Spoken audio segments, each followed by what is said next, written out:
시청자 여러분 안녕하십니까. 3월 23일 고영신의 시사정담 시작하겠습니다. 시청자 여러분, 집권 세력에 의한 윤석열 검찰 흠집내기, 죽이기 공작이 아주 치밀하고 집요하게 진행되는 양상입니다. 범여 정당인 열린민주당 비례대표 후보인 황희석 전 법무부 인권국장이 조국 사태는 검찰 쿠데타라고 비난하면서 이른바 14명의 쿠데타 핵심 세력 명단을 공개해서 파문이 일고 있습니다. 시청자 여러분이 아껴주시는 서정옥 변호사님과 은밀하게 진행되고 있는 윤석열 제거 작업, 그 실체를 파헤쳐 보겠습니다.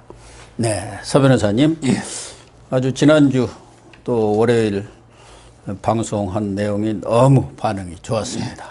전체적으로 조회수가 50만 회가 넘은 것 같아요. 우리 시청자들이 서정우 변호사님을 너무 좋아하시는 것 같습니다. 워낙 명쾌하게 설명을 해주시고 또 듣기 편하게 아주 큰 목소리로 해주시니까 더 좋아하는 것 같습니다. 우선 황희석 전 법무부 인권국장이죠. 이분이 이번에 열린민주당의 비례대표 후보로 선정이 됐는데 조국 사태는 검찰 쿠데타라고 이렇게 규정을 하면서 윤석열 총장을 공격하고 나선 이유는 뭐라고 보십니까? 일단 이제 그 배경을 보기 전에 황희석이 누군지 이제 그 모르는 분들도 많이 있기 때문에 그럴 겁니다. 우리가 이제 그 문재인도 왜 친문 있고 진짜 친문을 진문, 진문이라고. 진짜 문재인 이러잖아요. 결국 이제 조국도 친조가 있고요, 진조가 있습니다. 그렇죠. 진짜 조국 사람. 이게 두 명이 있는데요. 오른팔이 이제 그 황희석이고요. 그다음에 왼팔이 최강욱입니다. 그런데 왜 그러냐? 황희석은 이제 고향까지 똑같아요. 아, 그래요? PK입니다. 66년생이고 함안에 태어나서 이제 마산고 놓가지고 서울법대에 들어왔는데, 그럼 이제 조국의 대학 후배고 대학교 때부터 이제 그 형형 하면서 있었고요. 그다음에 서울대에서 이제 그 박사 수료할 때까지 조국 지도도 받고, 그리고 이제 조국이 법무부 장관 할 때 이 사람이 이게 사법고시는 아주 늦게 됐어요. 제보다 3년 후에 41회 시험이 됐어요. 제가 38회거든요. 나이는 제보다 4살 많아도 실제 이 사법고시는 3년 후배니까 늦게 됐는데 이분을 이게 인권국장을 시킨 거예요. 법무부 국장 갈 군번이 아니에요. 처음에는 법무부 사법개혁 추진단장인가를 맡았었죠. 그렇죠. 검찰개혁 추진. 검찰개혁 추진단장. 그다음에 인권국장. 이런 게 아무나 맡기지 않죠. 아주 요직이죠. 그래서 이제 그 오른팔이고요. 그다음에 최강욱이는 집안의 개인 소송까지 다 맡길 정도로. 그래서 이제 왼팔이다 이렇게 보이는데, 일단 이제 그 황희석이가 뭐 민변에서도 낙검수 있잖아요. 이것도 이제 변호인단 하고요. 그다음에 용산 참사 있죠. 이것도 이게 변호인단 하고 상당히 좌파에서는 나름대로 두 명, 최강욱과 황희석이 있고. 그래서 이제 두 명이 둘 다 이번에 어디 갔어요? 둘 다 이제 비례로.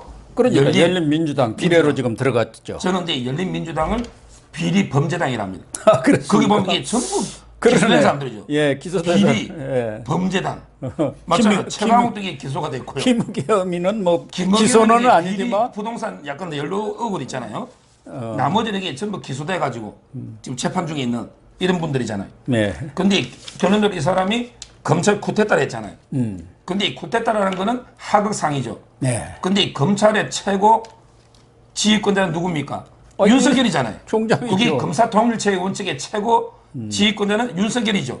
그럼 이게 오히려 항명하는 뭐 이성윤이라든지 서울중앙지검장, 그런 사람들이 쿠데타 세력, 반부패부장 심재철이라든지 이게 쿠데타 세력이지. 윤석열하고 그 지지자는 있잖아요. 이게 무슨 쿠데타냐? 검찰청법에도 반하는 아주 이제 잘못된 비판이라고 봅니다. 근데 일각에서는 이 황희석이가 지금 열린민주당의 비례대표를 신청을 해놨지만 뭐 이 비례 순번 자체는 정하지를 않고 선거인단에서 이제 투표를 해서 정하기 때문에 황희석이가 좀 노이즈 마케팅을 통해서 자기 이름을 확 알려갖고 확실하게 이 비례 공천을 받기 위한 이런 작전 아니냐 뭐 이런 얘기도 있고 특히 지금 열린민주당의 경우는 더불어시민당, 민주당의 유성정당 거기하고는 달리 친조국으로 이렇게 차별화를 지금 하고 있어요. 그러니까 친조국 사람들이 전부 열린민주당에 갔기 때문에 그 친조 세력들이 확실하게 친조국 세력을 모아가지고 이 세력만 가지고도 5, 6%를 얻을 수 있다. 그렇게 되면 비례대표 6, 7석까지도 바라본다. 이런 전략을 지금 정봉주하고 손혜원이가 구사하고 있다는 거예요.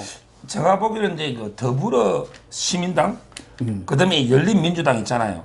둘 다 이제 그 친조국 친문인데 조국에 대해서 누가 더 충성심을 할 거냐, 충성 경쟁을 하고 있는 거예요. 조국에 대해서 더불어 시민당도 이게 전부 조국이 수호했던 개싸움 있잖아요.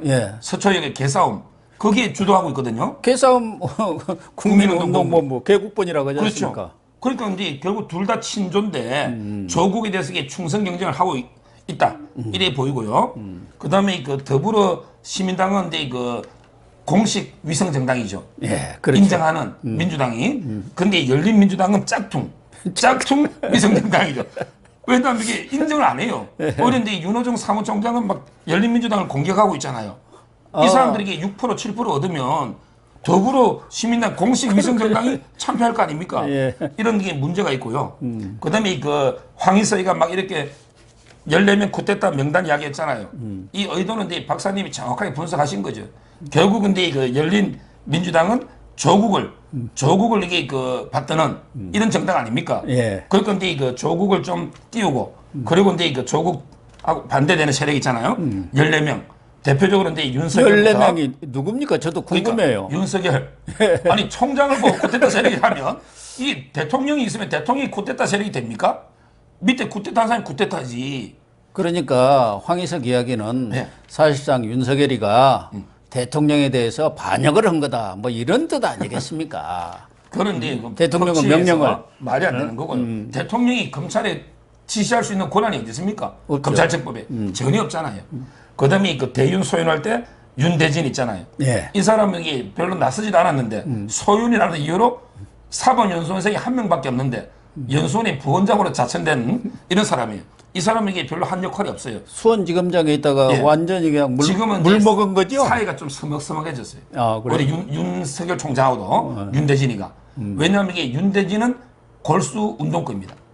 제대로 이게 운동권이에요. 결혼식에 피로연 할 때 임을 위한 행진곡 뭐 광야에서 있잖아요. 운동권 가요 부른 게 윤대진이에요. 근데 윤석열은 그게 아니고 검찰주의자죠. 그 사이는 약간 이게 좀 서먹서먹했다. 이게 제가 들은 이야기고요. 그 다음에 좀 유명한 사람 중에 뭐 워낙 유명한 한동훈, 박찬호. 이거는 이제 오른팔 왼팔이니까. 한동훈은 지금 부산 고검 차장으로 밀려나가 있잖아요. 한지가 중에 한지가입니까? 그렇죠. 그나마 뭐 박찬호는 제주지검장이니까 뭐 조그맣긴 하고 창피하기는 하지만 그래도 면피는 좀 헌 셈이고. 이런 분들이 있고요. 그 다음에 그 술자리에서 왜 항명했다가 대전고검에 자천대 양석조. 양석조. 이것도 있고요. 그 다음에 그 차장 중에서 실무적으로 최강욱 기소했던 송경호 차장 있잖아요. 또는 그 신봉수 이런 차장들도 있고. 그 다음에 부장 중에도 왜 그때 반부패 고영곤. 또는 이 공공수사 김태은. 이런 여완섭까지 이런 특수통이니까 이랬는데 그 14명을 쿠데타 세력이다. 이런 식으로 이게 부르고 있는데요. 제가 보기에 이게 14명은 검찰에서 가장 이제 그 엘리트로 수사 있잖아요. 특수통. 수사를 잘하는 이런데 오히려 검찰의 중추적인 역할을 하는 이런 분들이죠. 그런데 또 황희석이가 역사에 대한 조예가 좀 있는지 없는지는 모르겠는데 조국을 조광조하고 비유하고 소위 말해서 윤석열 총장을 같은 파평윤씨라고 해서 그런지 윤원영, 윤임, 대윤, 소윤으로 비교를 했지 않습니까? 조광조는 이른바 살인파고 윤원영, 윤임은 사장파라고 이제 좀 기득권 세력이었죠. 그래서 사실은 내가 볼 때는 조광조가 성은 다르지만 윤석열이가 살인파 아니냐 지금. 그렇죠. 맞아요, 이 사람 비유가? 비유가요. 저는 조국을 조광조로 하는 거는요. 한마디로 이제 그 사자에 대한 명예손죄입니다. 그래. 사자라는 게 죽은 사람, 조광조에 대한 명예손이에요. 어떻게 조광조 개혁의 화신, 조광조하고 조국이를 비판합니까? 비교를 합니까? 이거는 이제 그 사자 명예손죄로 조광조 후손들이 고소를 해야 돼요. 조광조 후손들이. 근데 저는 그럼 조국이는 누구하고 맞냐? 그때 왜 조광조 죽이려고요. 박사님 역사 아시겠지만 나뭇잎에 왜 꿀을 갖다가 발라서 주초위왕 예. 이 주자에다가 초를 하면 조가 되죠. 예. 그래서 이제 그 꿀을 발라서 벌레가 그걸 파먹으니까 글자가 이제 주초 그러니까 조광조가 왕이 된다. 예. 이렇게 모의를 해가지고 조광조를 죽인 거. 그게 훈구파종의 남곤, 심정 뭐 그런 사람. 이런 사람이죠. 예. 근데 조국의 장기가 뭡니까? 위조 아닙니까? 이게 나뭇잎 위조나, 아니, 표창장 위조나, 다 위조 아닙니까? 인터넷 시대가 되고 컴퓨터 시대가 되니까 인터넷으로 위조한 거고, 이거는 꿀로. 딱 맞네요. 그죠? 그래서 예. 이렇게 남고 심장 이런 훈구파에 비유해야지. 어떻게 조광조에 비유하느냐. 이렇게 제가 평가를 하는 거죠. 아 진짜 그 비유가 딱 맞네요. 예. 위조는 예. 위조인데 옛날 시대고 지금은 그럼 워낙 그 시대의 지금 이제 변화가 컴퓨터 인터넷으로 위조하고 옛날에는 이제 오프라인 나뭇잎으로 벌레를 동원해서 한 거죠. 웃기기는 하네요. 그런데 지금 검찰이라든가 또 윤석열 총장 이런 쪽의 반응 어떻습니까? 지금 무시하는 검찰에서는요. 건가요? 무시가 아니죠. 검찰의 반응은요. 현직 검사들은 명예훼손 모욕으로 법적 대응하겠다. 이렇게 한 겁니다. 예. 아니 14명이 가만히 당하고 있어요. 그러니까요. 물론 윤석열 총장이 고소는 안 하겠지만 14명 중에 뭐 누가 누구를 해도 동원하든 간에 뭐 마찬가지죠. 양석적 같은 사람들 예. 시간에 한가하잖아요. 지금 고검에서니. 할 일도 없는데 잘 그러니까. 됐네요. 일 만났네. 양석조나 이런 분들은 이게 동원해서 뭐 고발할 수도 있고요. 그래서 저는 현직 검사들이 명예훼손 모욕으로 고소하겠다. 이렇게 대응하고 있고, 그 다음에 이런 데 꼭 또 안 빠지는 사람 하나 있잖아요. 네. 진중권. 아, 맞아. 진중권이 진중권이 뭐 또- 약방의 감초니까. 좌파지만 이게 또 바른말은 잘하거든요. 여기는 바른말의 감초고 박지원이 거기도 뭐 정치 구단이라는데 감초 구단입니다. 내가 볼 때는 예. 안 끼어드는 데가 없어요. 근데 거기는 맞지도 않아. 이상한 소리만 회개한 소리만 하고 있어. 진중권이 이게 딱 맞는 말 했더라고. 이 명분은 블랙리스트 살생부다. 아, 아주 이게 중요한 지적입니다. 이 맞아요. 블랙리스트라는 거는 한마디로 이제 직권남용죄가 되는 거예요. 예. 자, 황희석이가 법무부의 인권국장 할 때 이걸 쭉 자기가 뭘 했냐면 자기가 평소에 데이터베이스를 구축하고 그다음에 그 자기 경험하고 그다음에 다른 분 정보를 종합해서 14명 만들었다 했거든요. 예. 평소에 쭉 보고 데이터베이스로 14명을 관리해가지고 인권국장일 때도 검사한테 불이익 줄 수 있고요. 예. 왜 인권 침해에 대해서. 예. 그다음에 자기는 다음에 검찰국장을 노리거든. 검찰국장 되면 인사하잖아요. 그때 써먹으려고 미리 블랙리스트 만들면 이게 바로 직권남용 아닙니까 옛날에. 이게 블랙리스트예요. 그렇죠. 뭐 살생부. 다른 게 있습니까? 그래서 이제 진중권이가 이거는 이제 블랙리스트 살생부로 불법이다 하면서 조국의 끈앞풀들이 조국의 끈앞풀이죠. 황희석이나 최강욱이나. 그리고 이제 조국의 팬덤만 믿고 설치고 있다. 설치된다. 아주 이제 그 원색적으로 진중권 교수가 비판하고 있는 거예요. 윤석열 총장은 뭐 이런 문제 가지고 이러니 저러니 하는 것은 체면에 안 맞아서 좀 입을 다물고 있겠죠. 예. 이제 그 윤석열 총장에 대해서 말이 나온 김에 최근에 그 윤석열 죽이는 거 있잖아요. 예. 좌파들이 아주 이제 이거 비열한 공작이 벌어지고 있고 예. 대표적인 게 그 장모님 장고 정면서 위조했다는 게 있잖아요. 예, 그렇죠. 이거 가지고 이 공격하잖아요. 예. 근데 이거에 대해서 일단 개론적으로 제가 세 가지만 말씀드리면 예. 자, 첫째. 이 사건은 이게 이미 검증이 다 끝난 사건이죠. 그러니까요. 검증을 누가 했어요? 조국이가 했어요. 조국이가 민정수석 때 윤석열 총장이 검찰총장이 될 때 검증했죠. 그러니까. 그때 보면 이게 그때 아무 문제 없으니까 장모님 사건. 예. 그래서 이제 이거 조국이가 검증해서 임명된 거 아닙니까? 이미 끝난 사건이라는 걸 말씀드리고. 자, 그다음에 두 번째 가사에게 그 장모가 뭐 일부 잘못이다 칩시다. 예. 그게 윤석열 총장하고 무슨 관계 있어요? 그러니까요. 우리나라는 이게 이미 전두환 1980년 그 8차 헌법 때 영자제도 폐지됐죠? 예. 아니 장모님에게 설사 좀 잘못된 게 부적절한 게 있다 해서 총장한테 무슨 책임을 물을 수 있냐 말이에요. 그리고 뭐 대부분 결혼 이전의 사건들이라면서요. 예. 결혼 이전 사건 가지고 어떻게 합니까? 그러니까. 물론 자기가 검사로 있을 때 무슨 일에 영향력을 행사했다든가 그런 증거가 나온다면 그건 당연히 책임을 져야겠지만 그런 일은 없다는 게 다 그럼 드러난 윤석열 총장에게 일체 수사 보고도 안 받은 거 그거는 이제 분명한 팩트 아닙니까? 예. 그래서 두 번째 무관하다는 거고요. 세 번째 가장 중요한 게요. 윤석열 장모 사건이 아무런 게 피해자나 고소인이 없어요. 보통 이 장고를 위조를 하면 위조당한 사람이 있을 거 아니에요. 은행이든. 그렇죠. 그런데 아무 고소가 없어. 왜? 피해본 게 없고 행사한 게 없으니까. 그러니까 피해자 고소인이 없어요. 이걸 가지고 이게 피해 본 사람도 없어요. 왜? 실제 이 장고증명이요. 안소현이라고요. 안모씨라고 나오죠. 안모씨라고 나오죠. 이분하고 이제 이분이 어떤 사람이냐면 캠코에서요.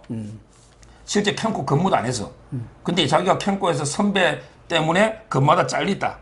근데 선배한테 잘 말해서 부동산 좋은 거 있으면 사게 해주겠다. 그렇다면 이게 장고증명이 좀 있으면 도움이 되는 거 아니냐. 이래가 장고증명을 받았는데 실제 장고증명을 어디 행사하거나 보여준 적이 없어요. 그리고 장고증명이라는 거는 윤석열 장모가 부자거든요. 그럼 이게 예를 들어 좋은 물건 있으면 돈을 동원해 물건 살 거 아닙니까? 그렇죠. 그때 돈 가져오면 되지. 굳이 장고증명은 진실하게 통장 열할 필요 없잖아요. 필요할 때 돈 가져오면 되니까. 그래서 전혀 행사 안 하고 오히려 이제 안소연 씨한테 윤석열 장모는 59억 피해만 본 거예요. 그래서 이제 이거 59억 피해받아 1심에서는 5년 받았지만 2심에 2년 6개월 받았는데 이 안소연 씨가 고소를 안 해요. 장고증명 자기하고 아무 관계 없고 오히려 장고증명도 자기가 거짓말해가 받아낸 거거든요. 실제 선배한테 보여준다고 전혀 행사도 안 했고. 그래서 결론적으로요. 이 사건만 보면 이게 이미 끝난 사건이고 검증이. 그다음에 윤석열 총장과 전혀 무관하고 그다음에 피해자나 고소인이 전혀 없는 사건인데 이걸 왜 그럼 요즘 들어가 떠드느냐. 그게 민주당 당원 있잖아요. 민주당 당원처럼 보이는 노덕봉이라고 있거든요. 노모씨라고 예, 나와 노덕봉. 이 사람이 이게 그 민주당 막 당 옷 보니까 당원으로 추정이 됩니다. 이 사람은 이게 아무 관계도 없는데 윤석열 장모 지인 그 김모 씨하고요. 낙골당을 했거든요. 그러니까 윤석열 장모가 아는 김모하고 낙골당 하다 분쟁이 생겼어요. 그럼 이게 아무 관계도 없잖아. 장모나 윤석열하고. 이쪽에서 이게 좀 유리하게 이끌어 가려고. 그리고 이제 윤석열을 주기 위해서 계속 진정을 내는 거예요. 그것도 이게 고소도 안 하고 뭐 법무부 그때 왜 검찰개혁위원회 있잖아. 이런 식으로 이게 진정도 내고 아무 관계 없는 노덕보이가 떠들면서 기자회견하고 왜 수사 안 하느냐 진정 내고 이래서 이게 지금 문제되는 거지. 실제 피해자하고 뭐 고소인은 전혀 없다. 이렇게 말씀드립니다.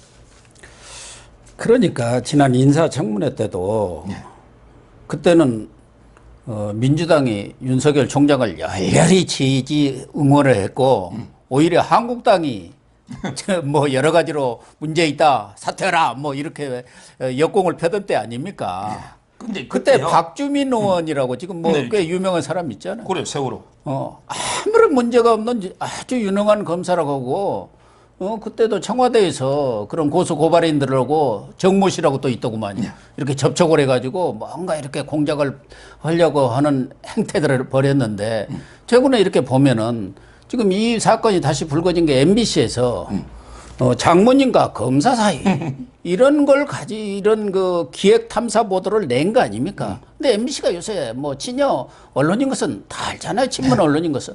그렇게 되면은 대개 과거에도 보면은 언론에서 썩 흘려가지고 그러고 나서 언론에 뭐 보도를 하면은 그 다음에 이제 고소 고발인들이 나타납니다. 뭐 시민단체, 여권 그 유성 시민단체, 뭐 가짜 시민단체를 동원해서 고발하고 그러면 또 검찰이라든가 경찰이 수사에 들어가는 그런 수순들을 밟았던 게 뭐 많았는데 이번에도 문제는 검찰에서도 수사를 하지만 경찰에서 지금 수사를 하고 있지 않습니까? 서울경찰청 지능범죄수사대에서. 그리고 또 시효 문제까지 있더라고. 이미 7년이면은 이번 4월 1일로 끝나는데 뭐 6개월을 더 늘려도 된다 이런 얘기까지 있어서 그런 문제도 좀 짚어주시죠. 일단 이제 박사님 그 프로세스 과정 있잖아요. 그게 맞고요. 옛날에 윤석열 총장 청문회 할 때는 제가 반대편에 서 있었죠. 왜냐하면 이게 중앙지검장 할 때 박근혜 대통령부터 이명박 자유파를 많이 잡아였잖아. 그래서 저는 이게 그때 윤석열 총장 상당히 비판했죠. 비리하려고 이게 제가 다 검토했던. 근데 그게 자료가 없으니까 제가 공개를 못했지 않습니까? 이미 그때 검토가 다 끝났다는 거고요. 그다음에 두 번째 지금 박사님이 이제 두 건이 있거든요. 근데 정모라는 사람이 정대택이에요. 정대택 씨가 이제 그 윤석열 총장 장모 고소하는 공약이 두 개거든요. 아까 장고증명 하나. 근데 이번에 정대택이는 뭐냐면요. 이거는 2003년에 지금은 이게 17년 전이죠. 2003년에 이제 윤석열 장모하고 정대택 씨가요. 그 스포츠센터 송파구에 스포츠센터에 이제 그 채권이 있었거든. 152억짜리 채권에 싸게 사가지고 비싸게 팔아보면 한 152억 채권을 100억에 사서 150억에 팔면 50억 남잖아. 이런 식의 어떤 같이 일을 해보자. 이렇게 자료를 정보를 하나 준 거예요. 그래서 이제 실제 50몇 억을 벌었어요. 근데 이 사람이 자기는 단순하게 정보만 제공하고 장모가 다 했거든. 근데 절반을 먹으려고 협박하고 강요를 해가지고 절반을 이렇게 뜯어가는 협박을 한 거죠. 그래서 이 사람이 처벌된 거 협박죄로. 협박죄로. 근데 이게 1심, 2심, 3심 다 유죄가 되고요.